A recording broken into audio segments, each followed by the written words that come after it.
The rain came down so hard that Daniel Voss could barely see the road in front of him.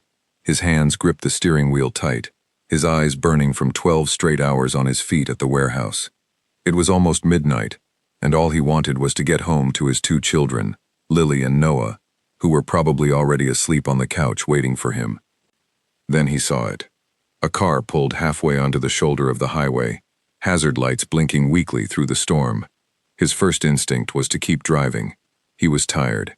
He had nothing left to give, but something made him slow down. As he got closer, he saw a woman standing beside the car, drenched from head to foot, waving one arm at passing vehicles that refused to stop. Nobody wanted to pull over on a night like this, on a road this dark, this empty. Daniel hesitated only for a second before pulling in behind her. He rolled down his window just enough to speak over the pounding rain. "Are you okay? Do you need help?" The woman turned to face him, her hair plastered to her face, her eyes wide with something between relief and fear. "My car just died. My phone has no battery. I don't know what to do." Daniel looked at her, then at the storm, then at the empty road stretching in both directions with no sign of another car for miles. He thought about his kids. He thought about how his wife used to tell him that kindness was never wasted, even when it was inconvenient. She had been gone 2 years now, but her words still lived in him. "Get in," he said. "I'll take you somewhere safe." The woman looked at him carefully, the way any person would look at a stranger, offering a ride in the middle of the night. But something about his voice, tired as it was, felt honest. She grabbed her bag from the passenger seat of her car and climbed into his instead. "Thank you," she said, shivering. "I really didn't think anyone was going to stop." "It's a bad night to be stuck out here," Daniel said, pulling back onto the road.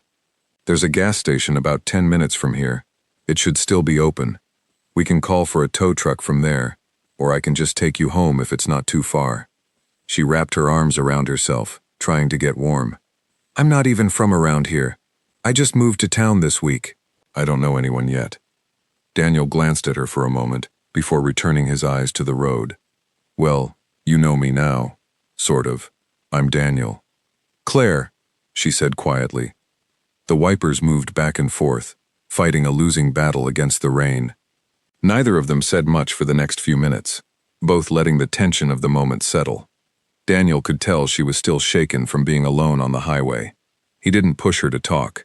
Instead, he turned the heater up a little higher and let the warmth fill the car. "You said you just moved here," Daniel finally said, trying to ease the silence. "New job, or just a fresh start?" "New job," Claire replied. "Starting soon, actually. I don't really know what to expect yet." "This town's not bad," Daniel said. "People work hard here. It's not fancy, but it's honest." Claire looked over at him, studying his tired face, the dark circles under his eyes, the calloused hands on the wheel. "You look exhausted." Daniel laughed softly, though there was no real humor in it. "Yeah, long shift. I work nights at a warehouse a few miles from here, trying to keep things steady for my kids." "You have kids?" "2. Lily is 7, Noah is 5. My wife passed away a couple of years ago, so it's just me now." He said it plainly, without asking for sympathy, the way people do when they've already made peace with their pain, even if the peace is fragile. Claire's expression softened. "I'm sorry." "It's okay," Daniel said. "We get through it." Every day, a little more. The gas station lights appeared ahead, glowing yellow through the rain like a small lighthouse. Daniel pulled into the lot and parked close to the entrance, so Claire wouldn't have to walk far in the storm. "Here we are," he said. "You can call for help inside. I'd wait with you, but I really do need to get back to my kids." Claire nodded, gathering her bag. "Of course. You've already done more than enough. Thank you, truly. I don't know what I would have done if you hadn't stopped." "Anyone would have done the same," Daniel said, though he knew that wasn't quite true. Plenty of cars had already passed her by that night. She paused before opening the door, looking at him one more time. "Can I at least get your number? I'd like to pay you back somehow. Buy you coffee or something." Daniel smiled, shaking his head gently. "You don't owe me anything. Just get home safe tonight. That's payment enough." Claire hesitated, then nodded, stepping out into the rain and hurrying toward the station's entrance. Daniel watched her go inside. waited until he saw her speaking to the cashier, and only then did he pull back onto the road, finally heading home. He didn't think much more about it that night. His mind was already on his children, on getting home, on the ordinary business of being a father who had to be both mother and father at once. He walked into his small house a short while later, thanked Grace, the babysitter who had stayed late, and quietly checked on Lily and Noah, both fast asleep, their faces peaceful in the dim nightlight glow of their shared room. He never got Claire's last name. She never got his. It was simply a moment, a small act of kindness on a stormy night, the kind of thing that happens and is quickly forgotten by most people who experience it. But some moments are not as small as they seem in the beginning. Some moments are only the first page of a much bigger story, one that neither of them could have predicted as they sat together in that car, two strangers sharing warmth against a storm, unaware that their paths were about to cross again, in a way that would change everything. For now, though, Daniel simply drove home, the rain slowly easing outside his window, his thoughts already shifting to the school lunches he needed to pack in the morning and the bills that were due at the end of the week. He had no idea that the woman he had just helped would soon be sitting behind a desk with his entire career in her hands, and that this rainy midnight moment was only the beginning of a story that neither of them would ever forget. The next morning came fast, the way mornings always do for tired parents. Daniel woke to the sound of Noah jumping on his bed, demanding pancakes, while Lily called from the kitchen that they were out of milk. He rubbed his eyes, pushed the exhaustion aside, and got up to start another day the only way he knew how, one task after another, one child needs met before his own. He drove the kids to school, dropped them off with a kiss on the forehead each, and then went home to catch a few hours of sleep before his next shift. As he lay there staring at the ceiling, his mind briefly drifted back to the woman on the highway, Claire. He wondered if she had made it to wherever she needed to be. He hoped her car troubles had been resolved without too much trouble. Then, as sleep pulled him under, the thought faded away, tucked into the back of his mind like so many other passing moments in a busy life. He had no idea that in just a few weeks, that face would appear again, not on a dark road in the rain, but under the bright fluorescent lights of his workplace, standing at the front of a conference room, about to be introduced as the new person in charge of his entire department. Life has a strange way of connecting people, weaving threads together long before anyone notices the pattern forming. Daniel had simply wanted to help a stranger get home safely. He never imagined that stranger would soon hold real influence over his job, his stability, and the future he was so desperately trying to build for his children. But that is exactly what was coming, sooner than either of them could have guessed. 3 weeks passed since that rainy night, and Daniel had almost forgotten about the woman he helped on the highway. Life had returned to its usual rhythm, waking early, getting Lily and Noah ready for school, working long shifts at the warehouse, and falling into bed each night, more tired than the last. He was the kind of man who kept his head down and did his job well, not because he wanted praise, but because his children depended on him, and that was reason enough to keep pushing forward no matter how heavy the days felt. The warehouse where Daniel worked had been under a cloud of uncertainty for months. Rumors had circulated that the company was bringing in new leadership, someone from outside to reorganize the regional operations. Nobody knew who it would be, and nobody was quite sure what changes might come with them. Some co-workers worried about layoffs. Others worried about new rules, stricter schedules, or unfamiliar management styles disrupting the comfortable routines they had built over years of steady work. Daniel tried not to worry too much. He had learned that worrying about things outside his control only wasted energy he needed for his children. Still, when his supervisor, a steady and fair man named Harold Benton, announced a mandatory meeting for all staff, a small knot of unease formed in Daniel's stomach. "They're introducing the new regional director today," Harold said, standing at the front of the warehouse floor early that morning before shifts began. "I want everyone dressed properly and in the conference room by 9 sharp. This is important. Let's make a good impression." Daniel nodded along with the rest of his co-workers, half listening as he thought about whether Grace would be able to pick up the kids from school if his shift ran long. He didn't think much more about the meeting until it was time to walk into the conference room later that morning. The room was packed, folding chairs lined the walls, and most of the warehouse staff stood shoulder to shoulder near the back since there weren't enough seats for everyone. Daniel found a spot near a support column, arms crossed, trying to look alert despite the exhaustion sitting heavy behind his eyes.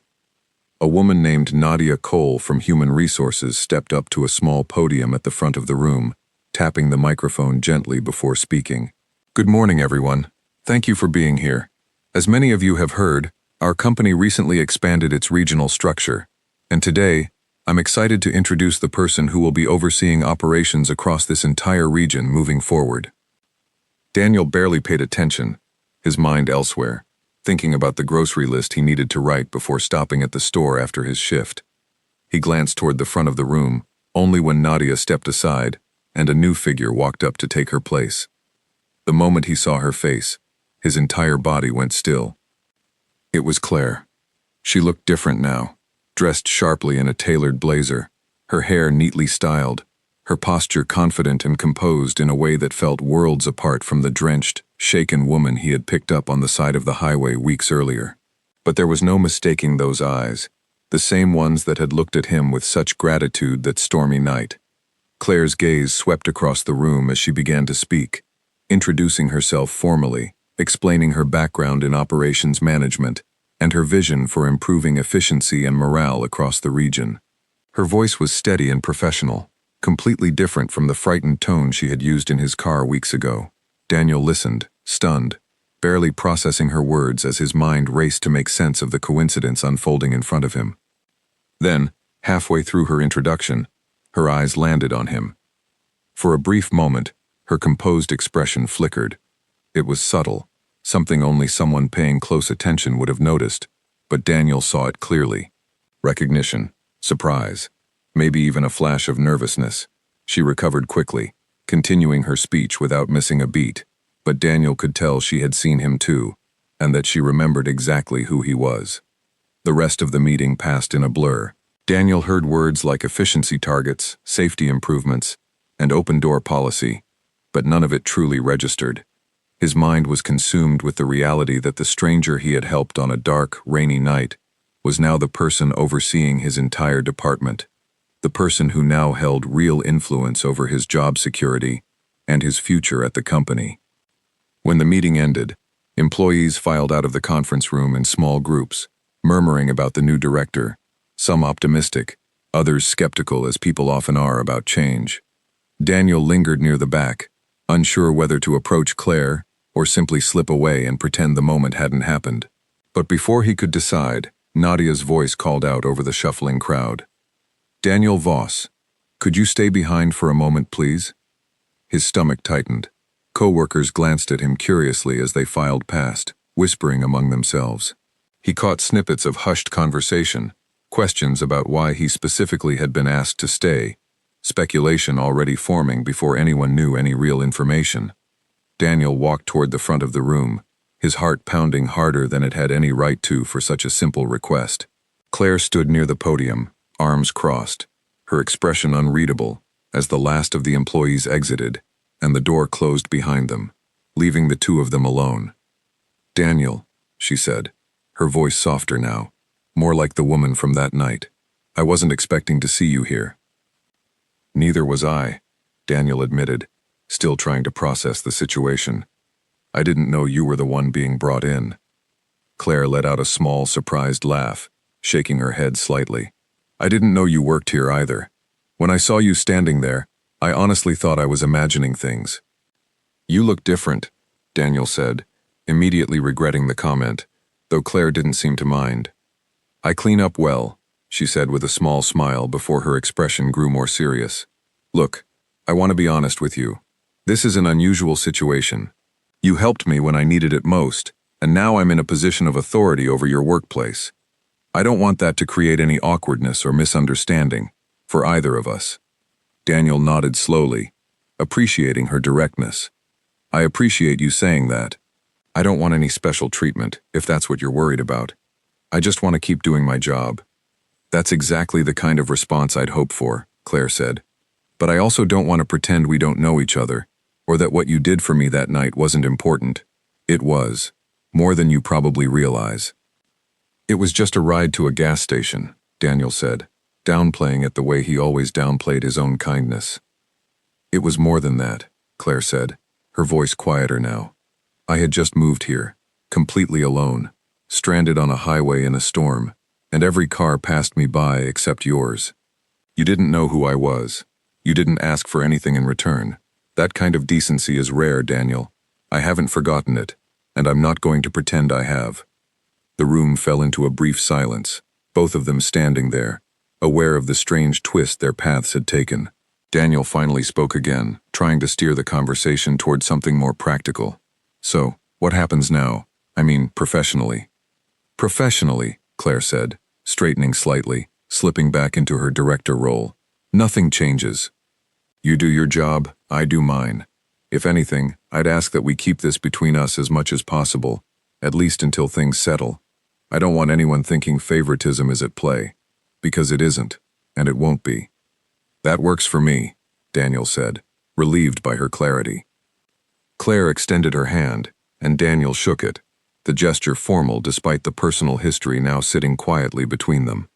Welcome to the team, officially, Daniel said, allowing himself a small, genuine smile. Thank you, Daniel, Claire replied, and thank you again, for that night. I mean it. Daniel nodded and left the conference room, his mind swirling with the strange turn his ordinary life had just taken. As he walked back onto the warehouse floor, he noticed a few co-workers glancing his way, clearly curious about why he had been asked to stay behind. He kept his expression neutral, unwilling to give anyone reason for gossip, though he suspected it was already too late to avoid speculation entirely. That evening, after picking up Lily and Noah from school and settling them in for homework and dinner, Daniel found himself replaying the encounter in his mind. It felt surreal, almost like something out of a story rather than his actual life. He hadn't expected kindness on a rainy highway to circle back into his daily existence in such an unexpected way. Lily noticed his distracted mood while they sat at the dinner table. Daddy, you're being quiet tonight, she said, poking at her vegetables. Just a strange day at work, sweetheart, Daniel replied, smiling to reassure her. Nothing to worry about. Noah, ever curious, chimed in. Did something bad happen? No, buddy, Daniel said, ruffling his son's hair. Actually, I think something good might have happened. I'm just not sure what it means yet. That night, after the kids were asleep, Daniel sat alone in his small kitchen, staring at a cup of coffee, slowly going cold in his hands. He thought about Claire, about the strange coincidence that had placed her back into his life, about the quiet promise they had made to keep their history private for the sake of professionalism. He wondered if it would truly stay that simple, or if fate had other plans for the two of them. He had no way of knowing that the days ahead would bring new challenges, new whispers among co-workers, and a slow, complicated pull between duty and connection that neither of them had anticipated when their paths first crossed on that stormy, unforgettable night. Word travels fast in a workplace, faster than most people realize, and within days, the story of Daniel being asked to stay behind after the meeting had grown into something far larger than the simple conversation it had actually been. By the end of that first week, whispers followed him across the warehouse floor like a shadow he couldn't shake. I heard the new director specifically requested him, one coworker murmured near the loading dock, not realizing Daniel was close enough to hear. She probably knew him from somewhere before, another voice added. Nobody gets special meetings like that for no reason. Daniel kept his head down, focusing on his work, refusing to engage with the rumors swirling around him. He had learned long ago that reacting to gossip only fed it further. Still, the whispers stung more than he wanted to admit, especially from a man named Victor Lang, a co-worker who had worked at the warehouse even longer than Daniel and had never quite hidden his resentment toward anyone who seemed to get ahead, even slightly. Must be nice, Victor said one afternoon, leaning against a stack of pallets as Daniel passed by with a loaded cart. Getting pulled aside by the boss on her very first day. Some of us have been here for years and never got that kind of attention. It wasn't anything special, Daniel replied evenly, refusing to take the bait. Just a formality. Sure it was, Victor said, his tone dripping with sarcasm as he walked away. Daniel exhaled slowly, reminding himself that Victor's opinion didn't change the reality of his work ethic or his years of dedication. Still, the comment lingered, another small weight added to an already heavy week. Meanwhile, Claire was facing her own version of the same struggle, from an entirely different angle. As the new regional director, she was determined to prove herself capable and fair, especially in an industry where she was already one of the few women holding such a senior position. The last thing she needed was any perception of favoritism, especially toward a warehouse employee she had a personal history with, however innocent that history actually was. She threw herself into her work, reviewing operational reports, meeting with department heads, and walking the warehouse floor regularly to understand the daily realities of the job, rather than simply managing from behind a desk. It was during one of these floor walks that she found herself, almost without meaning to, lingering a little longer near Daniel's section than any other part of the building. "Everything running smoothly here?" she asked one afternoon, stopping beside the conveyor line where Daniel was inspecting a shipment. "Smooth as it can be," Daniel replied, keeping his tone professional, despite the awareness that several co-workers were watching the exchange from a distance. Claire nodded, glancing around at the operation, genuinely interested in understanding the workflow, though she was also aware, somewhere in the back of her mind, that she hadn't stopped at any other section for quite this long. "You've been here how many years now?" "Almost 6, Daniel said. "Started right after my daughter was born." "That's impressive," Claire said. "Consistency like that says a lot about someone." Their conversation was brief, professional, nothing that should have raised any eyebrows under normal circumstances. But nothing about their situation was entirely normal, and several co-workers noticed the exchange, adding fresh fuel to the rumors already circulating. By the following week, the whispers had grown louder, reaching even the ears of Nadia Cole in Human Resources, who called Daniel into her office for what she described as a routine check-in. "I want to be upfront with you," Nadia said, sitting across from him at her desk. "There's been some talk around the warehouse about your relationship with the new director. I'm not accusing you of anything, but I need to understand the situation clearly, for both your protection and hers." Daniel felt his stomach tighten, frustration rising despite his attempt to remain calm. "There's no relationship to speak of, not in the way people are implying. I helped her one night on the highway before either of us knew she'd be working here. That's the entire story." Nadia studied him carefully, searching for any sign of dishonesty, though she found none. "I appreciate you explaining that. For what it's worth, I believe you. But I want you to understand how quickly perception can become reality in a workplace, especially when jealousy or insecurity is involved among certain staff members." "I understand," Daniel said. "I haven't asked for anything, and I don't intend to. I just want to do my job." "That's exactly the attitude that will protect you," Nadia said. "Just be mindful of how things might look, even innocently." Daniel left the meeting feeling both relieved and unsettled. Relieved that Nadia seemed to believe him. Unsettled that a simple act of kindness months earlier had somehow spiraled into a situation requiring formal explanation. He wondered, not for the first time, whether stopping that night on the highway had been worth the complications it introduced into his otherwise stable, if difficult, life. That evening, as he drove home, his phone buzzed with a message from an unknown number. He glanced at it during a red light, surprised to see it was from Claire. "I heard there's been some talk around the warehouse," the message read. "I'm sorry if this has caused you any trouble. That was never my intention." Daniel typed back carefully, weighing his words. "It's fine. People talk. It'll settle down eventually." "I hope so," Claire replied. "For what it's worth, I've been keeping my distance on purpose, more than people probably realize. I don't want to make things harder for you." Daniel appreciated her honesty, though the message also confirmed something he had already suspected, that Claire was navigating the same delicate balance he was, trying to maintain professionalism while quietly acknowledging the connection between them that neither could fully erase. Over the following weeks, both of them made deliberate efforts to minimize direct interaction, communicating only when necessary, and always in group settings or through official channels. Yet despite their efforts, small moments continued to occur. A shared glance across the warehouse floor, a brief nod of acknowledgement during meetings, subtle signs that neither of them could completely suppress the awareness of their unusual history together. At home, Daniel's children provided a grounding force amid the growing complexity at work. Lily, in particular, had become curious about her father's mood shifts, noticing that he seemed distracted more often than usual.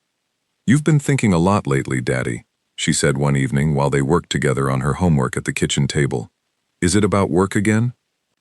"A little," Daniel admitted, not wanting to lie to his daughter, but also careful not to burden her with adult complications she didn't need to understand. "Sometimes work gets complicated, even when you're trying your best to do everything right." "Is someone being mean to you?" Lily asked, her young mind trying to make sense of the situation the only way she knew how. Daniel smiled gently, ruffling her hair. "Not mean exactly.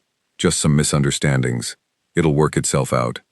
Noah, overhearing from the living room, called out his own concern. "Are you going to lose your job, Daddy?" The question hit Daniel harder than he expected, a reminder of exactly what was at stake if the situation at work continued spiraling in the wrong direction. "No, buddy," he said firmly, walking over to reassure his son. "I'm not going anywhere. I promise you that." Despite his reassurance to Noah, Daniel couldn't ignore the very real pressure building around him. Victor Lang, in particular, seemed determined to stir further trouble, making comments in front of other coworkers, questioning Daniel's work ethic in ways that felt increasingly personal rather than professional. "Maybe if the rest of us had a personal connection to management, we'd get easier assignments too," Victor said loudly one afternoon, ensuring several coworkers overheard him during a shift change. Daniel finally reached his limit, turning to face Victor directly. "I've never asked for an easier assignment. I've never asked for anything at all. If you have a problem with me, say it plainly instead of hiding behind sarcasm." The warehouse floor fell quiet for a moment, coworkers pausing their tasks to watch the tension unfold. Victor, caught off guard by Daniel's directness, hesitated before responding. "I'm just saying what everyone's thinking." "Then everyone's wrong," Daniel said firmly, before turning and walking back to his station, refusing to let the confrontation escalate further. Word of the exchange reached Claire later that same day, relayed through Harold Benton during a routine operations meeting. "There's some tension building on the floor," Harold explained carefully. "Nothing violent or serious, but morale is being affected by ongoing speculation about you and Daniel." Claire listened carefully, her expression thoughtful. "I appreciate you telling me directly, Harold. I don't want this situation affecting the team's overall performance or atmosphere." "What would you like me to do?" Harold asked. "Nothing drastic," Claire said. "Let's just continue monitoring things closely. Sometimes, if you give gossip enough time without new fuel to burn, it eventually dies down on its own." Harold nodded, though privately he wondered whether the situation would resolve as easily as Claire hoped, especially with someone like Victor actively stirring discontent among the staff. That night, alone in her new apartment, still mostly unpacked from her recent move, Claire found herself thinking about Daniel more than she probably should have. She thought about his quiet resilience, his dedication to his children, the simple kindness he had shown her without hesitation, on a night when most people would have driven right past. She wondered whether the growing complications at work were worth the discomfort, or whether she should have kept their history entirely to herself from the very beginning. Yet even as she wrestled with these questions, she couldn't deny a quiet respect forming for the man who continued showing up, continued working hard, and continued refusing to let rumors define him, despite the pressure surrounding him. It was a respect that, though she wouldn't fully admit it yet even to herself, was beginning to shift into something more personal than simple professional admiration. Meanwhile, Daniel continued navigating his daily responsibilities, determined not to let workplace tension affect his performance or his role as a father. He focused on Lily's school project, helped Noah practice his letters each evening, and pushed through each warehouse shift with the same steady determination that had carried him through the hardest years of his life after losing his wife. Neither Daniel nor Claire could have predicted that the situation building quietly around them, fueled by gossip, insecurity, and unresolved tension among coworkers like Victor, was approaching a breaking point that would soon force both of them to confront not only the rumors swirling through the warehouse, but their own unspoken feelings toward one another as well. The storm that had first brought them together on that rainy highway seemed almost like a distant memory now, replaced by an entirely different kind of storm, one built from whispered conversations, professional caution, and the quiet, unshakable pull between two people who had once helped each other through a difficult night and now found themselves navigating an even more complicated path forward together. The tension inside the warehouse reached a new level on a Tuesday morning that started like any other. Daniel arrived early, as he always did, clocking in before his shift officially began so he could review the day's shipment schedule. He liked having a few quiet minutes before the noise and rush of the warehouse floor took over, a habit he had kept since his earliest days on the job. What he didn't expect was Harold Benton waiting for him near the time clock, his expression unusually serious. "Daniel, we need to talk," Harold said, motioning for him to step into a small office near the loading dock. "What's going on?" Daniel asked, a knot of worry forming immediately. "There's been a complaint filed," Harold said carefully. "A safety violation report, claiming you skipped proper inspection procedures on a shipment last week. It's serious enough that it has to be formally reviewed." Daniel's stomach dropped. "That's not true. I followed every procedure exactly like I always do. I've never cut corners on safety checks. Not once in 6 years." "I believe you," Harold said. "But the report was detailed enough that it can't just be dismissed without investigation. Claire has already been informed, given the seriousness of the claim." Daniel felt his frustration rising, though he forced himself to remain calm. "Who filed the complaint?" Harold hesitated before answering. "It was submitted anonymously through the internal reporting system." Daniel didn't need to hear a name to suspect exactly who was behind it. Victor Lang had made his resentment clear for weeks, and an anonymous safety complaint felt like exactly the kind of quiet, deniable move someone like him would make to cause real damage without directly confronting Daniel himself. "This feels personal," Daniel said quietly. "I think you know that as well as I do." "I can't confirm who filed it," Harold said, "but I understand your concern. Regardless of who submitted it, the claim has to be investigated properly. That means a formal review, possibly involving Claire directly, given her oversight role." The words landed heavily. Daniel had worked hard to keep his professional reputation clean, especially in the weeks since the rumors about his history with Claire had started spreading. Now, just as things seemed to be settling slightly, a new complication threatened to undo everything he had built. Later that day, Daniel was called into a formal review meeting, seated across from Claire and Nadia Cole in a small conference room, the same one where Claire had first been introduced to the staff weeks earlier. The formality of the setting only heightened the tension in the room. "I want to make clear," Claire began, her tone carefully neutral, professional in a way that felt almost distant compared to their previous conversations, "that this review is standard procedure whenever a safety complaint is filed, regardless of who is involved. I need you to walk me through exactly what happened during the shipment inspection in question." Daniel explained the process step by step, detailing each safety check he had completed, referencing the shipment logs that would confirm his account. Nadia took notes carefully, occasionally asking clarifying questions, while Claire listened intently, her expression giving little away. "The shipment logs do show your checks were completed and signed off properly," Nadia said, reviewing a printed report in front of her. "Timestamps align with your shift schedule as well." "Then where is the actual evidence supporting the complaint?" Daniel asked, his frustration finally breaking through his composed exterior. "Because from where I'm sitting, this looks like someone trying to cause trouble rather than an honest safety concern." Claire exchanged a brief glance with Nadia before responding carefully. "The complaint didn't include specific evidence beyond a general accusation. Given the documentation you've provided, along with the shipment logs confirming your timestamps, I don't see grounds to proceed further with disciplinary action." Relief washed over Daniel, though it was tempered by lingering anger at the situation itself. "I appreciate that, but I hope you understand how damaging something like this can be, even when it turns out to be false. My reputation, my ability to provide for my kids, all of that depends on people trusting my work." "I understand completely," Claire said, her voice softening slightly, the professional distance cracking just enough to reveal genuine concern beneath it. "And for what it's worth, I don't believe this complaint was made in good faith.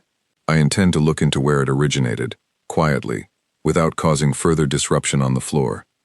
After the meeting concluded, Daniel walked out into the hallway, exhaling deeply, the weight of the confrontation finally settling now that the immediate threat had passed. Claire followed a moment later, catching him before he returned to the warehouse floor. "Daniel," she said quietly, checking that no one else was within earshot. "I'm sorry you had to go through that." "It's not your fault," Daniel replied. "Someone out there clearly has a problem with me, and they're using this situation to try to make my life harder." "I have a suspicion who it might be," Claire admitted. "But I can't act on suspicion alone. I need proof before I take any real action." "I understand," Daniel said. "I just want to keep doing my job without this hanging over me." Claire nodded, studying him for a moment longer than necessary. "You've handled all of this with more patience than most people would. I want you to know that doesn't go unnoticed." Daniel offered a tired smile. "Patience is something I've had a lot of practice with, unfortunately." Their conversation was interrupted by Harold approaching with an urgent expression, holding a printed schedule sheet. "Claire, we have a problem. 3 staff members called out sick for tomorrow's overnight shift, and we have a major shipment deadline that can't be delayed. We're already short-staffed as it is." Claire's professional focus snapped back into place immediately. "How short are we talking?" "Critically short," Harold said. "If we can't cover the shift properly, we risk missing the deadline entirely, which means significant financial penalties from the client and serious damage to our reliability rating going forward." Claire rubbed her temples, clearly stressed by the sudden crisis stacking on top of an already difficult day. "What are our options?" "Limited," Harold admitted. "We could bring in temporary staff, but that takes time we don't have. Or we ask current staff to cover extra hours, which risks safety issues from fatigue, especially with an already tense atmosphere on the floor." Daniel, still standing nearby, found himself speaking up before he had fully decided to. "I might have an idea." Both Claire and Harold turned to him, surprised by his sudden input. "I'm listening," Claire said. "We've had this exact staffing gap happen before, a couple years back," Daniel explained. "Instead of pulling random employees for overtime, we reorganized the shift into smaller specialized teams, each responsible for a specific part of the shipment process, rather than the whole thing. It reduces fatigue because people aren't stretched across too many tasks, and it actually sped up completion time because everyone became more efficient at their specific role." Harold's eyes lit up slightly with recognition. "That's right. I remember that now. It worked well back then." Claire studied Daniel carefully, genuine interest replacing her earlier stress. "Walk me through exactly how you'd structure it for tomorrow's shift." Daniel spent the next several minutes outlining a detailed plan, drawing on his years of floor experience to divide tasks logically, assign specific employees based on their individual strengths, and create a schedule that would meet the shipment deadline without overworking anyone beyond safe limits. Claire listened intently, occasionally asking sharp, insightful questions that showed she genuinely understood the operational challenges involved. "This could work," Claire said finally, nodding with growing confidence. "Harold, let's implement this immediately." "Daniel, would you be willing to help oversee the reorganized teams tomorrow, given your experience with this approach?" "Of course," Daniel said without hesitation, momentarily forgetting the earlier tension of the day entirely, replaced instead by the familiar satisfaction of solving a real problem with practical experience. The following overnight shift unfolded exactly as Daniel had planned. Smaller, specialized teams moved efficiently through the shipment process, completing the deadline with time to spare, all without excessive overtime or safety risks. Even co-workers who had previously whispered rumors about Daniel found themselves impressed by the smooth execution of his plan, their earlier skepticism quietly giving way to genuine respect for his contribution.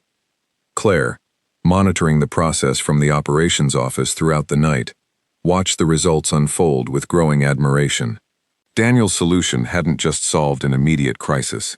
It had demonstrated exactly the kind of practical leadership and deep operational knowledge that made him a genuinely valuable member of the team, entirely separate from any personal history between them. The following morning, as the shipment successfully departed on schedule, Harold approached Daniel with a wide, relieved smile. "That was excellent work, Daniel. I mean it. You saved us from a serious problem." "Just glad it worked out," Daniel said, exhaustion evident but satisfaction clear in his voice as well. Claire joined them shortly after, addressing Daniel directly in front of several co-workers who had gathered nearby. "I want everyone to know that last night's success was largely due to Daniel's initiative and experience. This is exactly the kind of problem-solving that keeps this operation running smoothly, and it deserves recognition. For the first time in weeks, the whispers and skepticism surrounding Daniel shifted into something entirely different. Genuine acknowledgement of his skill and dedication, earned through demonstrated competence rather than any personal connection to leadership. Even Victor, standing at the edge of the gathered crowd, remained uncharacteristically silent, unable to argue against the undeniable success of Daniel's solution.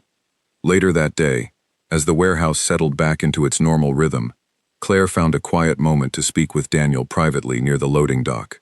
"I owe you another thank you," she said. "That solution saved this operation from a serious setback."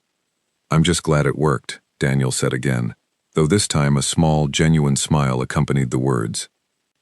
"You know," Claire said, her tone shifting slightly, becoming more personal, "I've been trying very hard to maintain strict professional distance between us, given everything happening around the workplace. But watching you handle both the safety complaint and this staffing crisis with so much composure and skill, it's hard not to feel genuine respect for who you are, beyond just the person who helped me on the highway." Daniel met her gaze, something unspoken passing between them, an acknowledgement neither had fully voiced until this moment. "I've been trying to keep the same distance," he admitted, "for my kids' sake, mostly. I don't want to complicate things that don't need complicating." "I understand completely," Claire said gently. "I'm not asking you to change anything. I just wanted you to know that I see you, Daniel. Not just as an employee, and not just as the stranger who helped me that night, but as someone genuinely admirable." The moment lingered between them, charged with an honesty neither had allowed themselves to express so directly before. Daniel finally spoke, his voice quiet but sincere. "Thank you for saying that." Claire nodded, stepping back slightly, allowing the professional boundary to settle once more between them, though both were now acutely aware that something had shifted permanently in how they viewed one another. As Daniel drove home that evening, exhausted from the demanding shift, but carrying a quiet sense of accomplishment, he found himself reflecting on how far the situation had evolved since that rainy midnight encounter. What had begun as a simple act of kindness had grown into professional complications, workplace gossip, a false accusation, and now, unexpectedly, a genuine mutual respect that neither of them had anticipated, but neither could fully deny either. He had no way of knowing that the true resolution of the tension surrounding him and Claire, along with the final unraveling of Victor's quiet campaign against him, was still to come, bringing with it changes to his life and his family's future that he never could have imagined on that stormy night when he first pulled over to help a stranger stranded on the side of the road. A week after the staffing crisis had been successfully resolved, Claire finally received the information she needed regarding the anonymous safety complaint that had caused Daniel so much unnecessary stress. During a routine review of internal system logs, the technology department discovered that the complaint had been submitted from a computer terminal accessed during a time when only one employee had clocked in near that specific station. The logs pointed clearly to Victor Lang.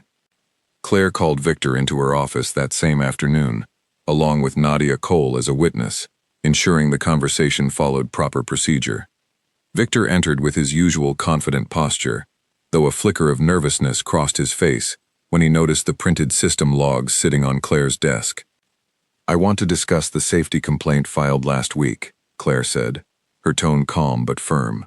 "Our technology department was able to trace the submission back to a terminal accessed under your login credentials during the exact time frame the complaint was filed." Victor's expression shifted quickly from confidence to defensiveness.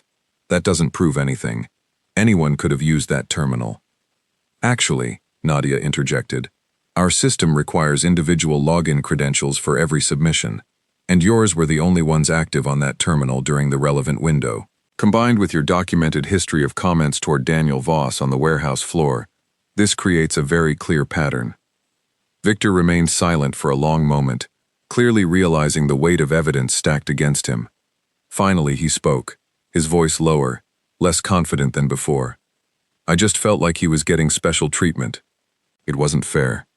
"Whether or not you believe that," Claire said evenly, "filing a false safety complaint against a coworker is a serious violation of company policy.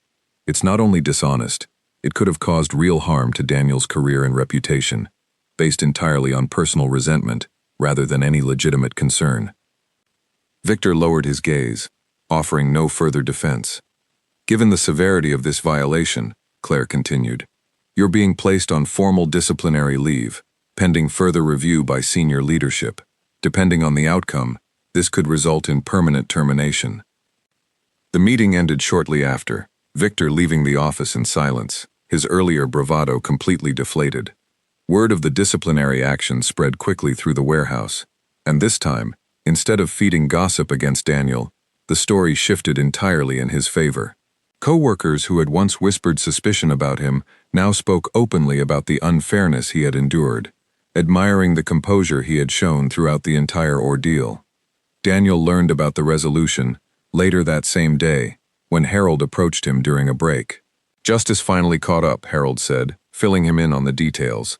I'm sorry you had to go through all of this because of someone else's jealousy. I appreciate you telling me, Daniel said, relief washing over him at finally having closure on the situation that had caused so much unnecessary stress over the past several weeks. I just want to move forward now, focus on my work and my kids. You've more than earned that peace, Harold said, patting him on the shoulder before returning to his duties. With the professional tension finally resolved, the atmosphere at the warehouse gradually returned to a healthier rhythm. Co-workers treated Daniel with renewed respect, no longer clouded by suspicion or resentment, but genuine admiration for both his skill and the quiet dignity he had maintained throughout the entire situation. In the weeks that followed, Claire found herself visiting the warehouse floor more regularly, though now without the underlying tension that had once accompanied her presence. Conversations between her and Daniel became easier, more natural, gradually shifting from strictly professional exchanges into something warmer, built on genuine friendship rather than obligation or awkward history.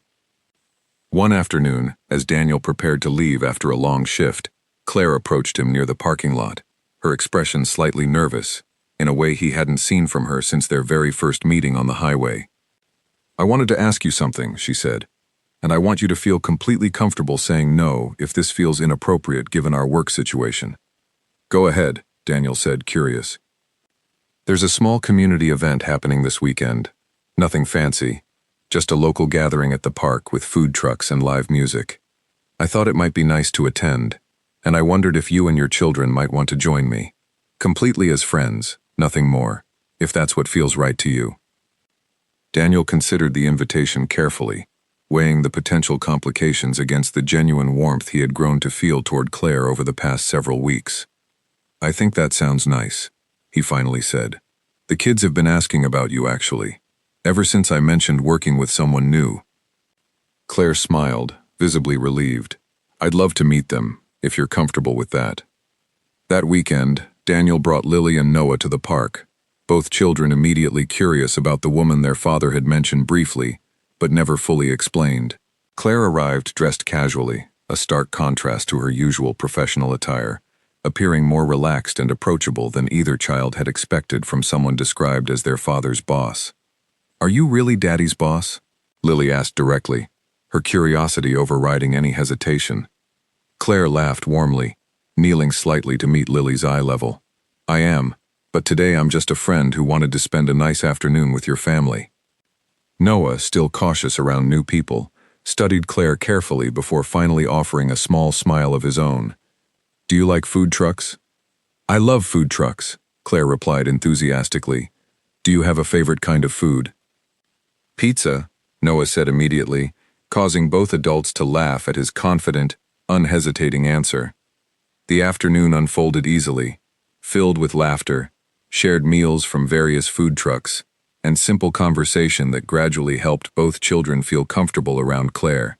Daniel watched quietly, a warmth spreading through him as he observed his children interacting so naturally with someone who, only months earlier, had been nothing more than a stranger, stranded on a rainy highway.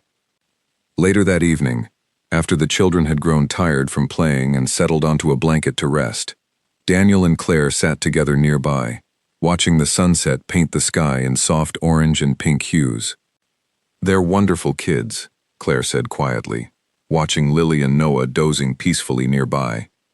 They've been through a lot, Daniel admitted, losing their mother so young, but they've handled it with more strength than I sometimes give them credit for. They clearly get that strength from somewhere, Claire said gently, glancing toward him. Daniel smiled, appreciating the quiet compliment. It's strange, thinking back to that night on the highway. I never imagined helping a stranger would lead to something like this. Neither did I, Claire admitted. Honestly, that night changed something in me too. Not just because you helped me, but because it reminded me that genuine kindness still exists, even when the world sometimes makes it easy to forget that. They sat together in comfortable silence for a while, the earlier tension and complications of the past weeks feeling distant now, replaced by a simple, genuine connection built slowly and honestly over time, without shortcuts or hidden motives. I want to be clear about something, Claire finally said, breaking the silence. Whatever happens between us moving forward, I never want it to compromise your position at work, or create any further complications for you or your children. I appreciate that, Daniel said, but I think we've already proven that whatever happens between us doesn't have to be complicated, as long as we're honest about it. Claire nodded, a genuine smile spreading across her face. I'd like that, taking things slowly, honestly, without rushing into anything neither of us is ready for. That sounds perfect to me, Daniel agreed. In the months that followed, their relationship developed naturally, built on the same foundation of mutual respect and quiet dependability that had first drawn them together on that stormy midnight highway. Daniel continued excelling at his job, eventually earning a formal promotion to floor supervisor, a role Harold had strongly recommended based entirely on his demonstrated leadership during the staffing crisis, completely separate from his personal relationship with Claire. Claire, meanwhile, continued strengthening her leadership across the region, earning genuine respect from staff who had once questioned her impartiality, but now recognized her fairness and competence firsthand. The earlier rumors and tensions surrounding their relationship faded entirely, replaced by a workplace culture that valued hard work and honesty above gossip and speculation. Lily and Noah, meanwhile, grew increasingly fond of Claire over time, welcoming her presence in their lives gradually and naturally, without pressure or forced expectation.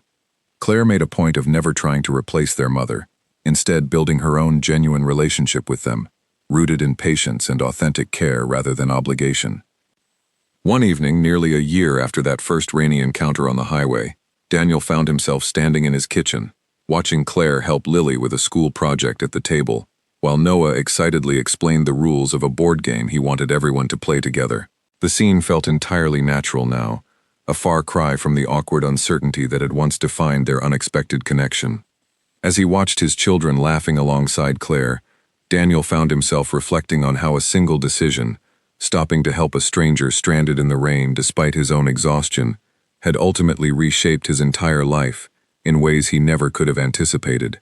It hadn't been an easy journey, filled with unexpected complications, false accusations, and workplace tension that tested both his patience and his integrity. But through it all, honesty and genuine kindness had guided every step forward, proving that even the most unlikely beginnings can lead to the most meaningful outcomes. That night, after the children had finally gone to bed, Daniel and Claire sat together on the porch, enjoying the quiet calm of the evening air. "Do you ever think about that night?" Claire asked softly. "The storm, the highway, all of it?" "All the time," Daniel admitted. "It's strange how something so small can end up changing everything." "I'm grateful you stopped," Claire said. "More grateful than you probably realize." "I'm grateful too," Daniel replied, reaching over to gently take her hand. "For all of it, even the difficult parts." They sat together in comfortable silence, watching the stars appear gradually across the darkening sky, both fully aware that their story, born from an unexpected act of kindness during a fierce midnight storm, had grown into something far more meaningful than either of them could have imagined that very first night. It was proof, if nothing else, that sometimes the smallest decisions, made without any expectation of reward, can lead to the greatest and most unexpected blessings life has to offer.